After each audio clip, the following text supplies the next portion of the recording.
guys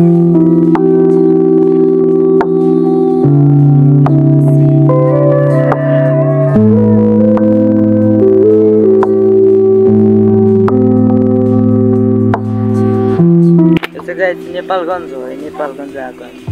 Nepalgunj बहिनी होला यो हामी चाहिँ नेपालगञ्ज आएको आज हामी काठमाडौँ जान्छौँ गाइस है नेपालगञ्जको भ्यू चाहिँ हो क्या नेपालगञ्जको भ्यू चाहिँ हो क्या है साउथबाट त बबालै देखिन नसक्ने त्यसमा ठिक छ नि होइन अनि आज लास्ट हो क्या हामी जान लाग्यो गाइस